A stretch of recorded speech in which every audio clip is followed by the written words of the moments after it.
start by wishing all our viewers a very happy Independence Day. This is our 4th episode, and we thought what better way of doing it than talking about the day it is being aired on, the 15th of August.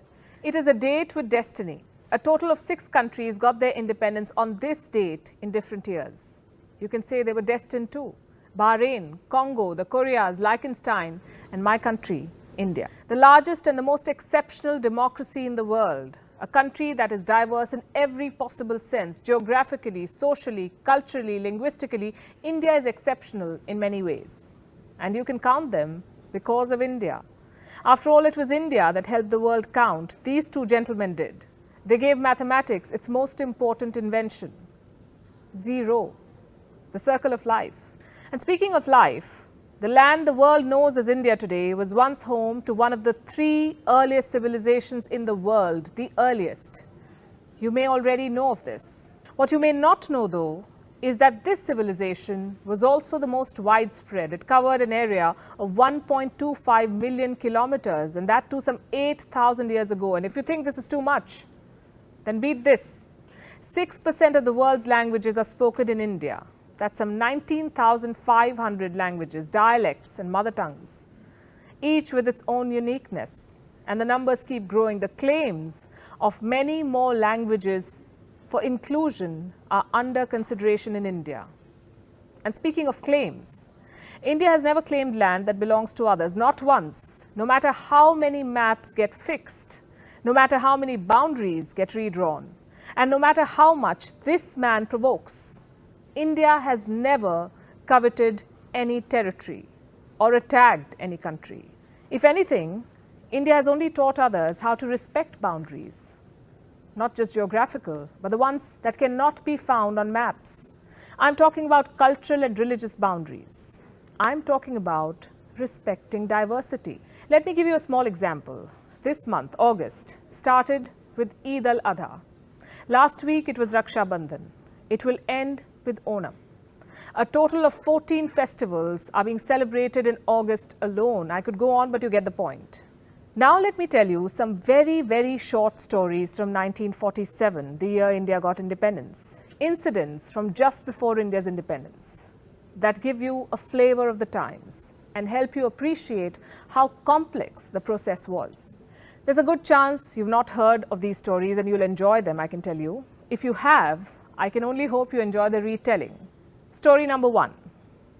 Lord Mountbatten's description of the key players in India. Nehru, he said, was a man of high principles but had a curious weakness for deferring to the judgment of strong men. These are his words.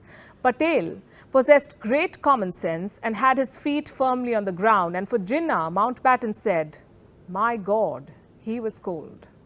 Number 2.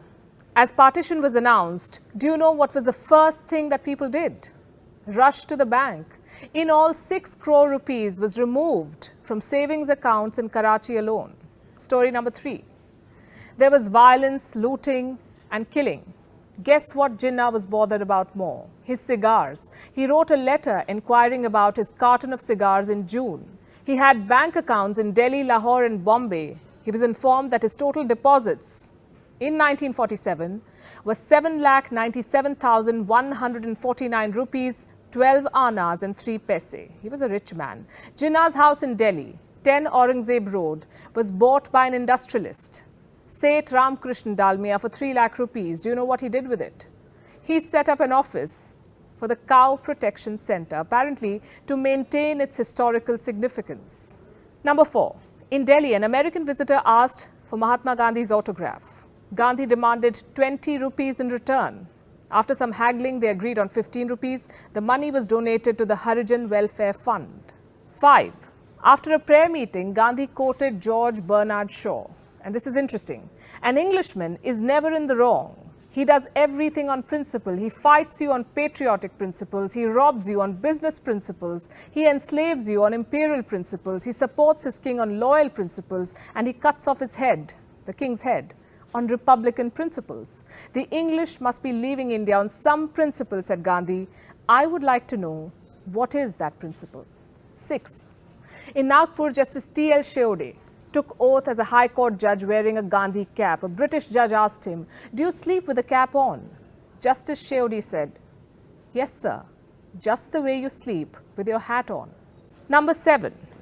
The Delhi government announced a new pay scheme for the army, 3,000 rupees per month for a general, a grand total of 35 rupees for soldiers with matriculation. There was a party at the Red Fort. General Cariappa and Brigadier Raza gave emotional speeches, and the soldiers who were to form the armies of India and Pakistan sang for each other, for they were jolly good fellows. Number 8.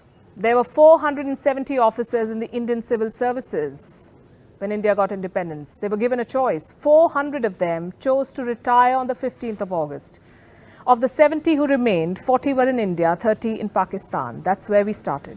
Number 9. The chairman of the BCCI, the Board of Cricket Control of India, A.S. De Mello, had this to say, and I'm quoting, "Sport should be spared from partition. This will harm both the games and the spirit of the games." The BCCI has not changed much. And number 10, why did it happen at the stroke of midnight? Well, Mountbatten wrote a telegram to London explaining. He said, "Indian astrologers say it is an auspicious hour." In fact, at one point he raised a concern. He said there were no astrologers at the Viceroy House. It was proving to be a hindrance in setting dates, so they had to hire one. Those were interesting times.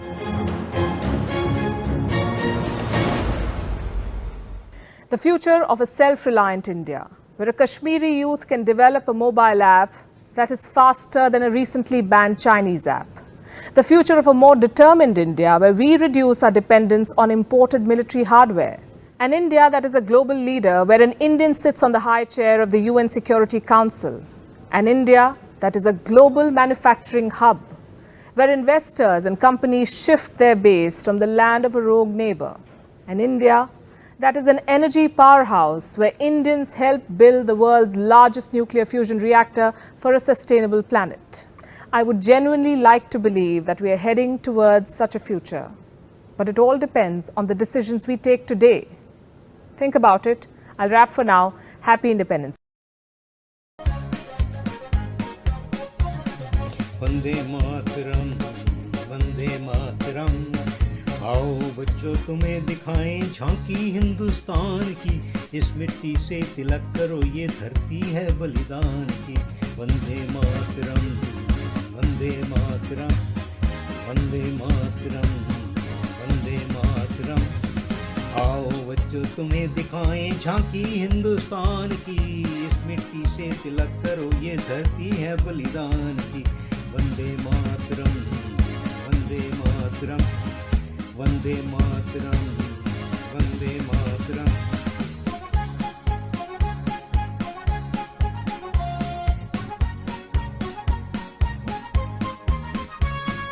उत्तर में रखवाली करता परवर आज निरात है। दक्षिण में चरणों को धोता सागर के सम्राता है। जमुना जी के तट को देखो, गंगा जी का ठाठ है। बात बात पे हाथ हाथ में यही निराला ठाठ है।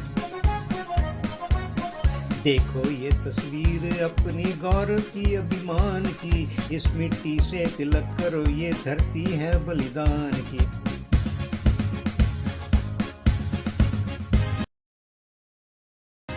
वंदे मातरम, वंदे मातरम।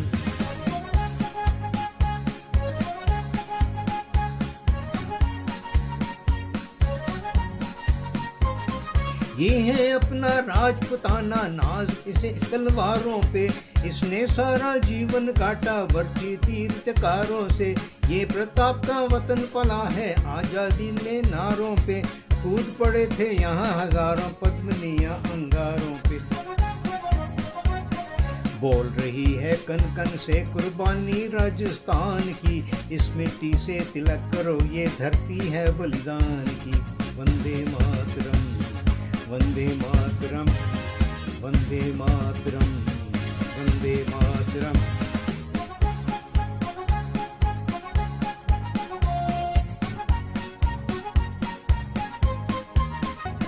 यहाँ लगा दी बहनों ने भी बाजी अपनी जान की। इस मिट्टी से तिलक करो, ये धरती है बलिदान की। वंदे मातरम, वंदे मातरम, वंदे मातरम, वंदे मातरम।